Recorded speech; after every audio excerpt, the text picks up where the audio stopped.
Well, thank you so much for the invitation. My question is, why me? Why invite me here? Have I ever started a company? No. Do I speak Greek? No. Am I Norwegian? Actually, no. I was born in Berkeley, California. I was trained in the United States. My PhD is from Texas, but I have lived in Norway for the last almost 25 years. So my mistake with the name then? It's okay. Okay. And if you really want to know what I bring to this problem, maybe you have to know my background. And my background is I'm an academic. I'm a scholar. I'm a professor. I've worked at universities for 37 years. I work with training, sports science. I'm a professor in physiology. I've worked with Olympic athletes all over the world to help them win gold medals, including Norwegian athletes. I love David versus Goliath, because David can win and has won many times throughout history. David represents, I think, some of the things that are being talked about today. How do you use your strengths in a setting where you may be small? How do you optimize your competitive advantage? So those are the things I bring to this. And for the last 8 years, I've been a leader at a university, asked to work in that capacity. Now, the University of Agder is down on the southern coast. We are in a part of Norway that it lives on export. It is the strongest export region in Norway, and the most important industry for this part of Norway is related to the maritime energy sector. So that is our local, regional competitive advantage. I work at a university with 2 campuses and about 13,000 students, so not a large university, 1,500 employees, but tightly connected to that region. And I should also say that we do have a connection to Greece, a strong connection. We actually have a study center on Lesbos and have had that for 25 years. So we've had a physical, emotional connection to the country and to the island for years. And this is the Matoshi Study Center from that our university uses and manages.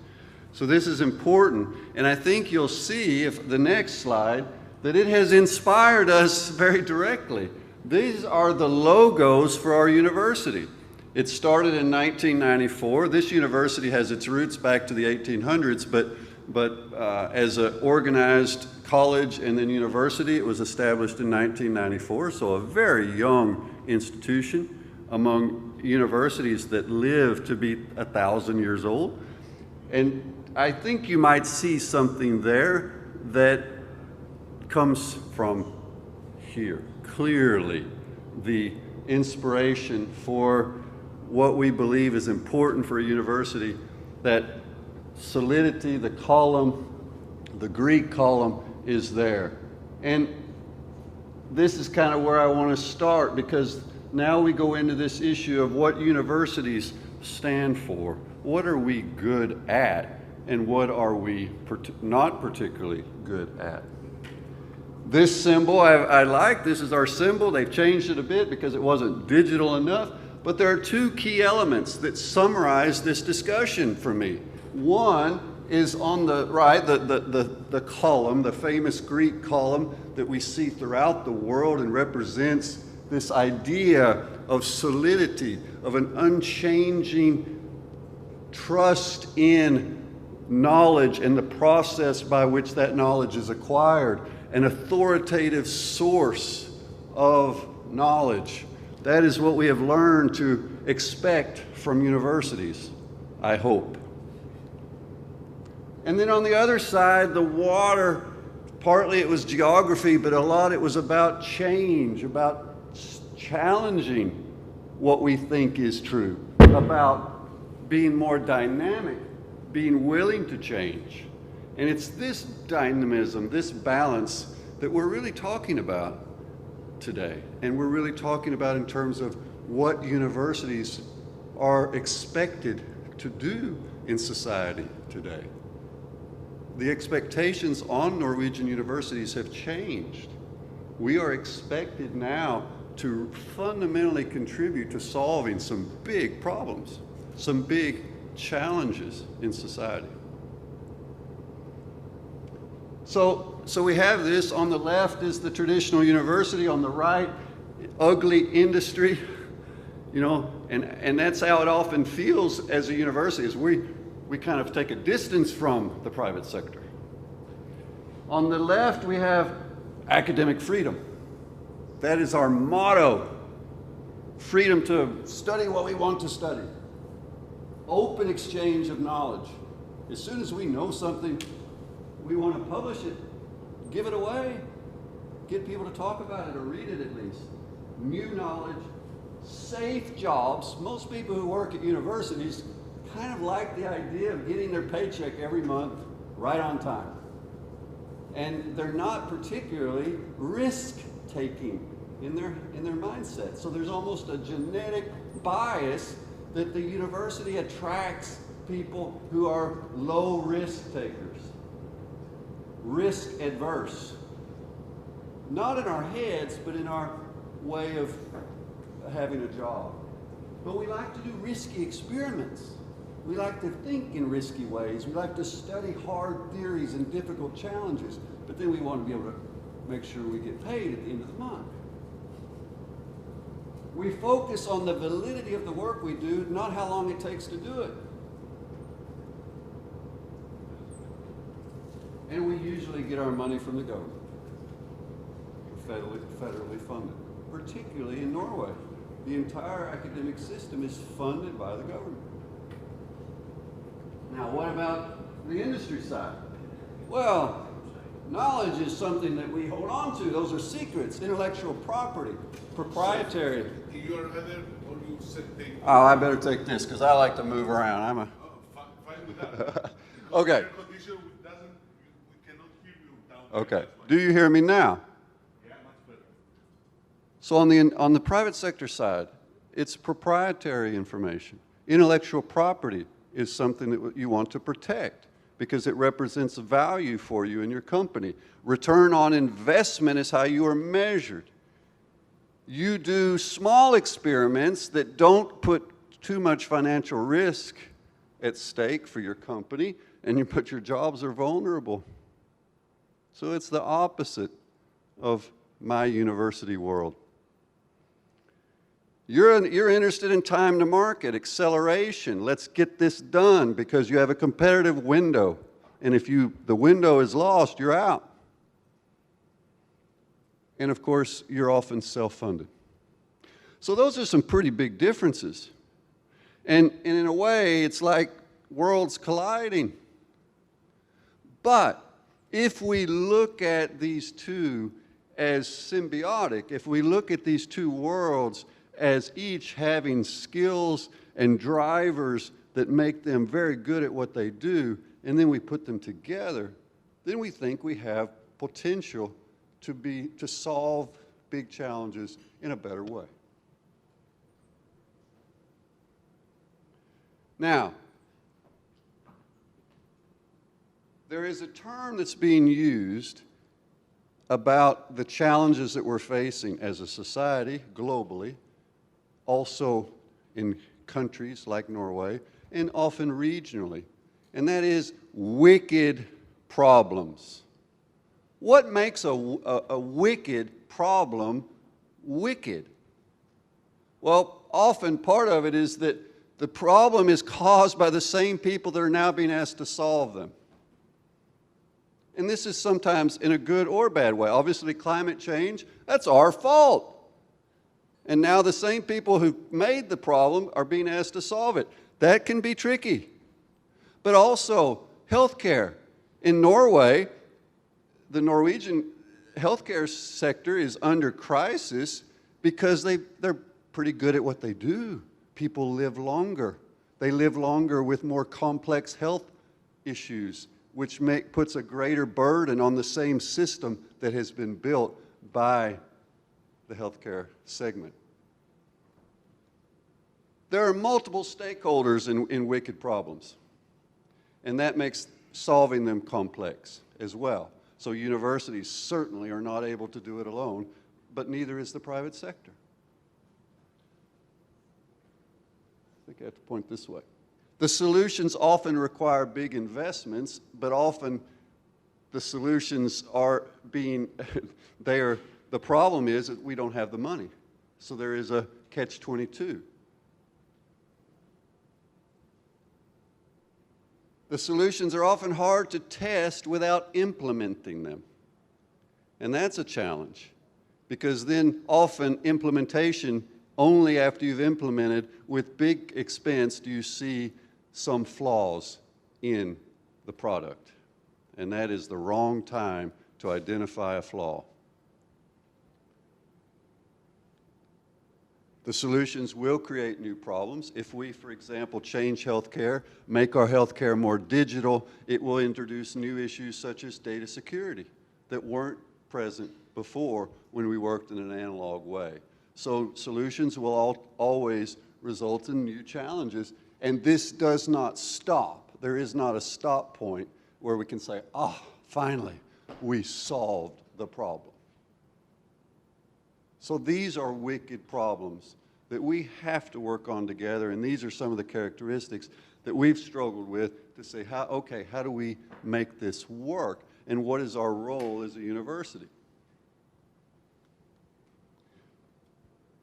I'm from Texas, I'm from the United States. By virtue of that, you would pretty much say, well, surely you don't believe in cooperation between government and anybody else, because obviously that's not happening right now. But I do, and this is fundamentally, this triple helix is critical to solving the problems that we're tasked with in society, but particularly in universities. Governments are able to curate and allocate resources towards solving big problems. Universities have a role to play through education, through basic research, and industry represents the driver, the value creation. This is a fundamental triad that has to work well together. And we think that universities have a role as the hub. It's a good physical place to bring people together because we can infuse the energy of students. We can congregate, aggregate infrastructure, and serve as a meeting place. So, if we believe in this, if we think this triple helix cooperation has potential, and we clearly do in Norway, I want to show you some examples of how we have tried to make this concrete in a university setting. One, at the highest level, as it's been suggested, in Norway there are funding mechanisms for the development of national research-based innovation centers. The funding mechanism sets very clear standards that the research component must be world-class. At the same time, there must be an industrial cluster that is highly relevant, that is strong enough to make a contribution. And so this SFI in Norwegian, or Center for Research-Based Innovation, is a funding mechanism that was established over a decade ago and seems to be quite important for the Norwegian process. There are 23 such centers today. One of them is at our university, so I'll talk a little bit more about it.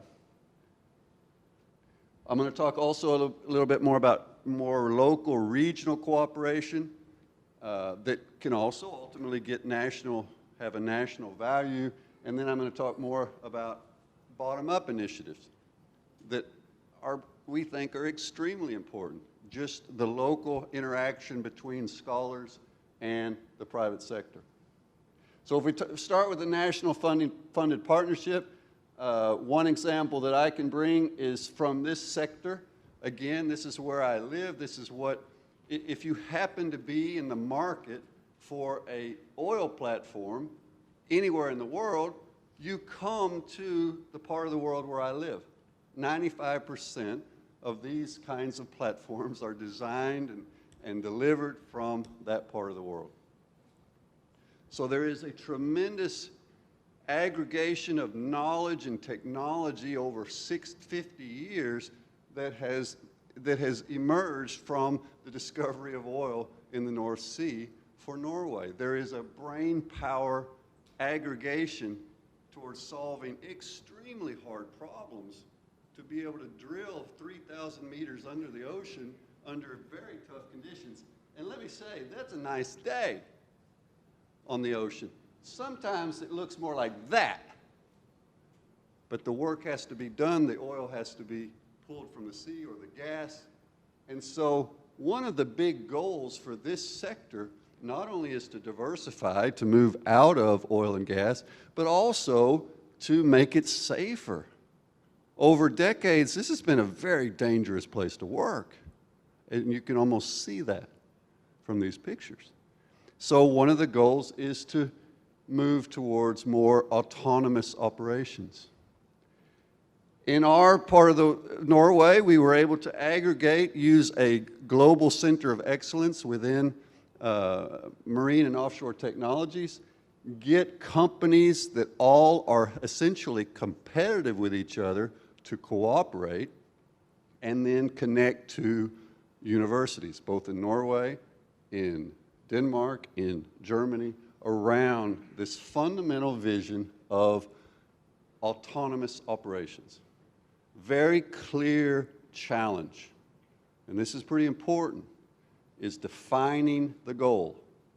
It's important if you're going to win the 100-meter dash in the Olympics, it's important if you're going to go to the moon, and it's important if you're going to solve an industrial problem and create value from it.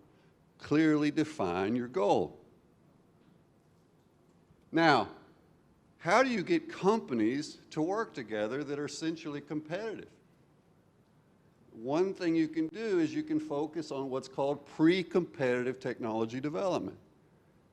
Global centers, these clusters, they often have challenges that no one company has a competitive advantage yet, but if they work together, then they're willing to say, we're all going to get better at this. It will help us maintain our competitive advantage, and then some companies will shoot forward with a specific answer to the technological challenge. So this is the way this is done, is to create work packages that are pre-competitive. In this case, around some of the fundamental challenges that have to be solved if you want to make an offshore platform or a wind farm or any kind of marine setting autonomously driven from land. Now, again, it's tough to get these people to cooperate. But there's a saying in Norway, and it's pretty important: trust creates trust. You have to start somewhere. You have to begin with a certain degree of trust in the bigger vision. And then it does help to codify the rules of engagement.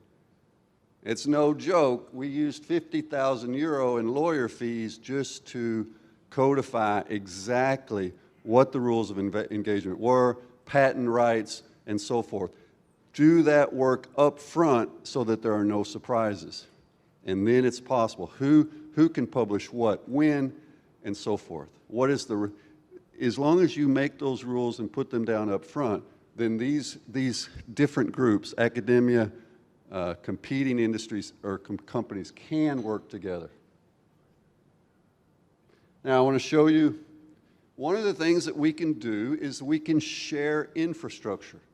You can imagine that some of the research infrastructure for these big challenges costs a lot of money. If each company is going to build them up on their own, that's prohibitive. But if we agree on shared infrastructural use, then we have an advantage. So I'll show you one example of that.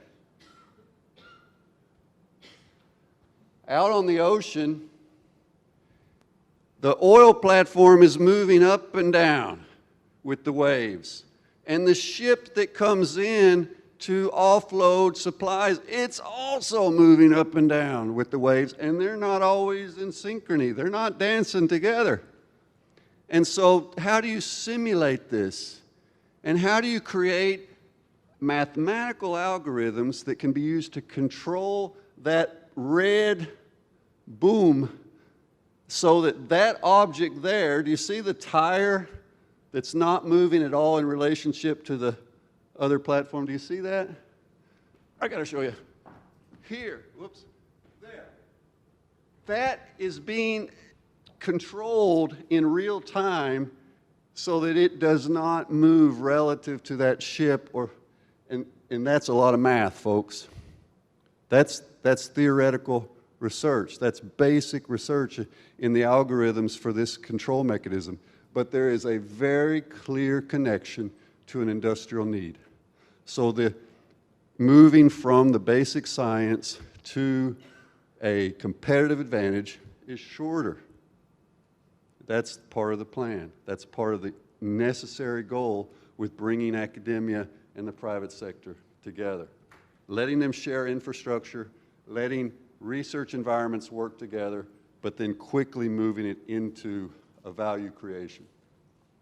Another example is that for many decades, heavy steel cables have been critical to the industry. 1,000 meters of steel cable. You can imagine how much that weighs. So the ships that carry these cables have to be dimensioned to handle the weight of the cables. Just 3,000 meters of cable alone weighs immense hundreds of tons. What happens if you can use fiber ropes instead? 1/10 of the weight, just as strong or stronger. But we don't know enough about how quickly they wear out. We don't know the risks, so we have to have monitoring technologies to learn more. So this is one of the things that these companies can work around. They can agree on helping to pay for better knowledge about this new technology, these fiber ropes, and how it changes their industry. So this is something that multiple companies can profit from, and they're willing to work together on. And they use advanced technologies. PhD students are connected to simulate these wear processes and learn more.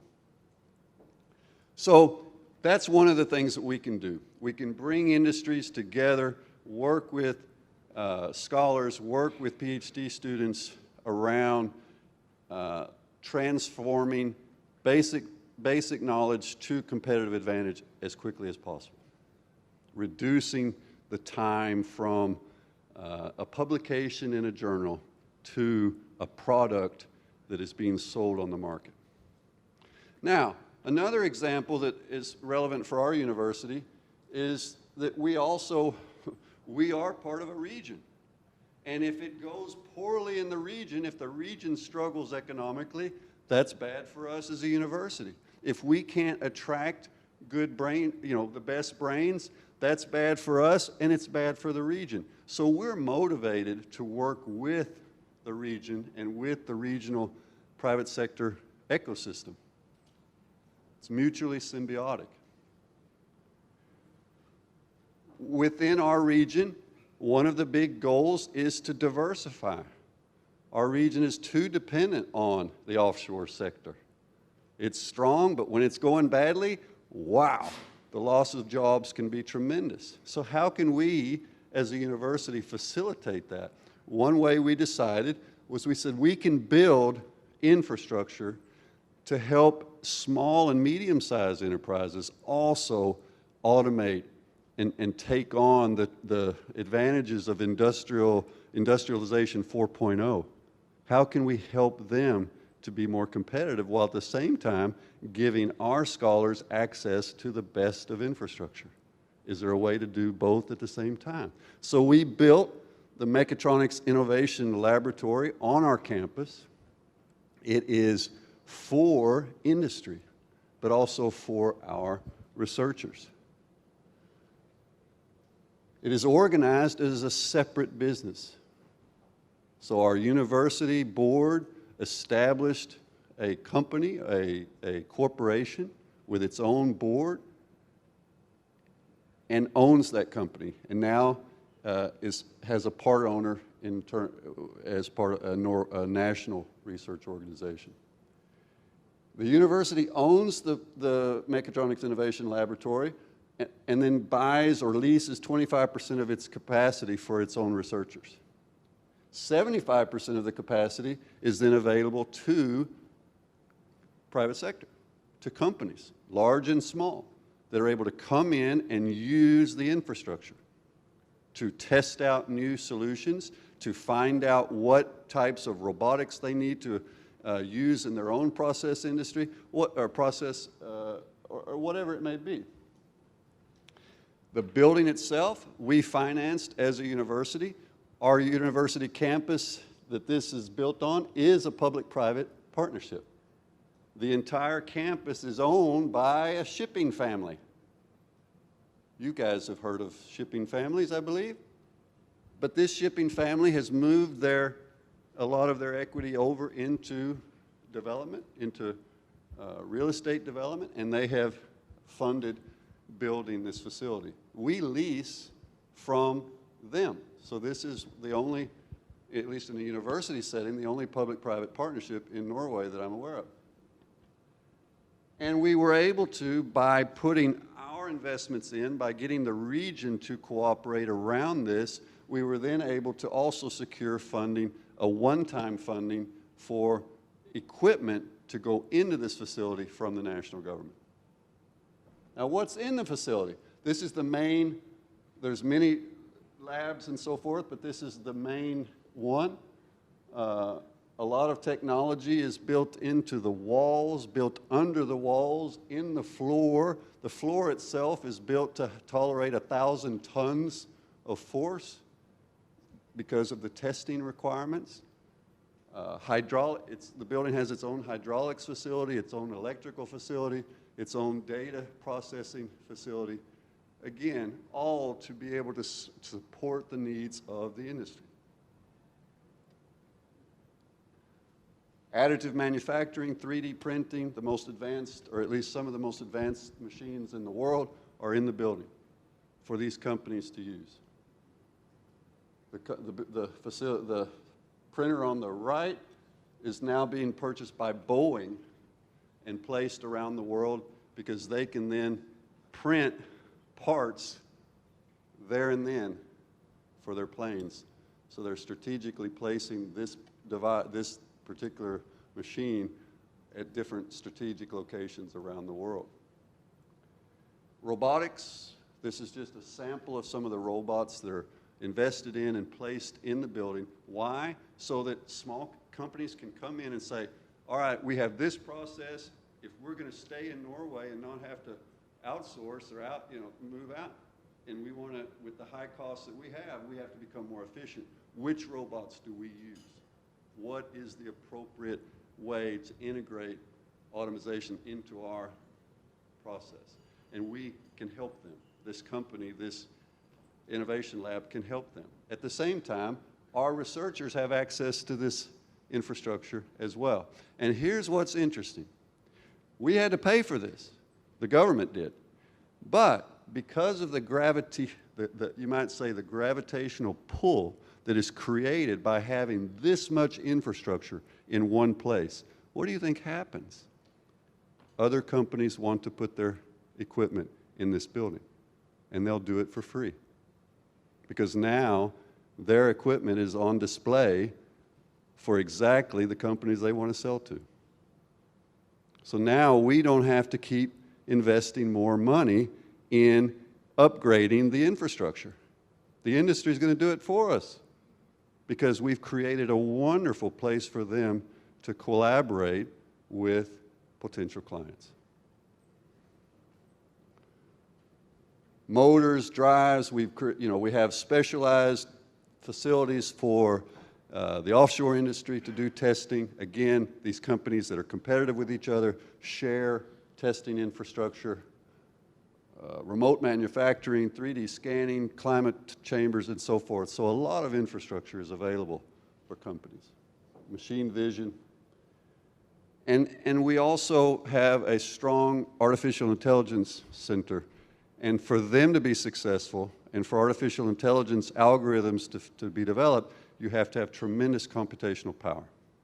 So we've invested in computational power of a magnitude that so far in Norway is not found any other place.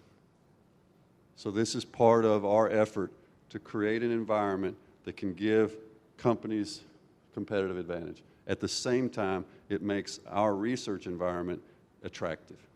Brains in instead of brains drained away.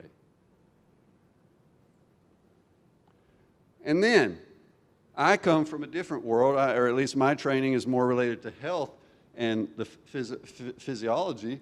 So when I was a leader of a faculty for health and sports sciences as dean, I began to ask this question: what does this setting and this setting, what do they have in common? Is there anything that the healthcare sector can learn from the marine sector? And the answer, we believe, is absolutely yes. And one of the fundamental connections is what we call condition-based maintenance. If you were talking about an offshore platform, there are literally thousands of sensors installed everywhere on that facility to measure the condition of different devices and try to predict before it happens a failure. And then they can shut down very quickly, make the change, and be back and running quickly. Well, this gentleman who might have lung disease lives at home and wants to have as normal a life as possible while at the same time being monitored for the disease that he has. He wants the same thing. He wants condition-based maintenance and not crisis-based maintenance or calendar-based maintenance, meaning he has to go to the hospital just because it's the first day of the month, even though he feels fine.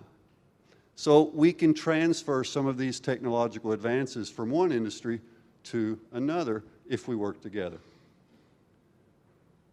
And we have to work together in Norway because the healthcare industry has gotten too good for its own sustainability. People are living longer with complex conditions, and this is an important number. It's a number that is going down continuously, and it is the number of people in working age relative to the number of people in retirement age. And if you don't have that number high enough, your tax system doesn't work, and your healthcare system implodes unless you can become more efficient. So we've built this, again, with the same model as the Mechatronics Innovation Lab, but a different set of partners.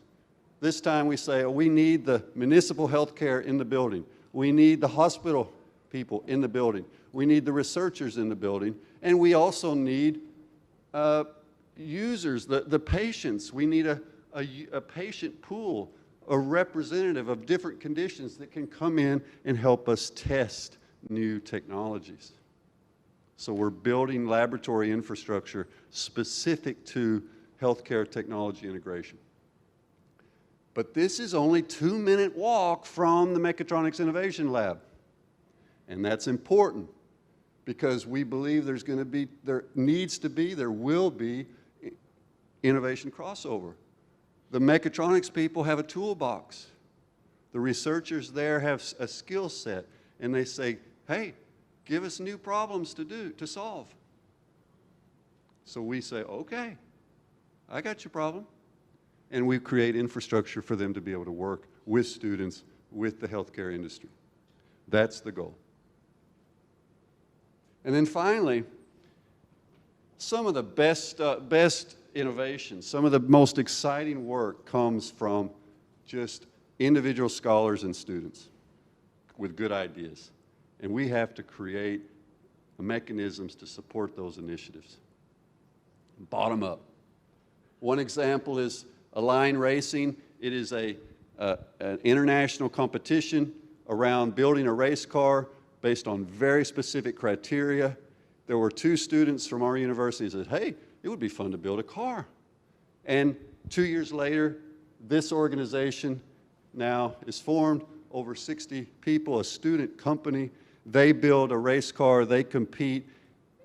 Female students, male students, multiple disciplines, everything from computer technology, artificial intelligence, mechanical engineering, marketing, communications, around this, makes these students extremely attractive for jobs because they not only have theoretical knowledge, they have practical knowledge. Last thing I'll show you, this is some of the things they do. They're prototyping, they're building circuits themselves, they're simulating, and they work so much that they have their own kitchens because they never leave. And this is not even part of their school curriculum. Amazing training ground. So we have to let students come with initiatives and support those initiatives. Finally, here's one more example. This is a small company in Norway. Their job is to spray concrete inside new tunnels. It's a risky job, it's a dangerous job. The guy standing there, he operates this boom manually with a controller, and they come to some students and say, hey, would it be possible to turn this into an automated process? So the students get a master's degree problem to solve in connection with an advisor that says there has to be a theoretical component. The company says, I want practical output here, and they end up simulating, showing a proof of concept, and now the company says, please, come work for us. So again, as an institution, we can support this interaction between companies and students and research teams with just a little bit of extra effort, and it ends up giving a big boost to local industry. So these are the keys to success. You need to have national, regional, and institutional alignment around shared challenges. You have to all be working in the same direction. You have to have infrastructure that is designed by and for the stakeholders. You have to have people that know both languages. And by language, I mean the language of the private sector, the language of academia, that can communicate with each other and together to bring these together and kind of make things seem less scary. You have to have a lot of communication. Talking to work through the challenges. And finally, you got to have a little bit of trust. Actually, a lot of trust. Thank you. Thanks very much.